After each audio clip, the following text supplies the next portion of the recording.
vai tu sev melo. To var redzēt rokrakstā. Pieņemsim, šīs būs aburts, un viņam veidojās cilpiņa vat šeit, kreisajā pusītē.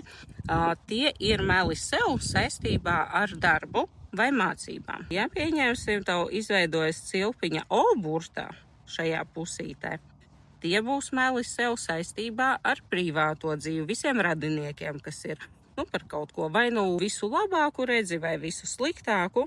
Un savukārt, ja G-burtā izveidojas šeit cilpa, tas būs pašapmāns saistībā ar intīmo partneri vai seksu. Ja tu D-burtu raksti ar 2 vilcieniem šādi atdalot ovālu no kātiņa, tev prāts vienkārši noliedz, neredz tās problēmas, kas ir saistīts ar tevi. Tev pašam šķiet, ka viss ir kārtībā, bet īstenībā ir kaut kādas lietas, ko vajadzētu atrisināt.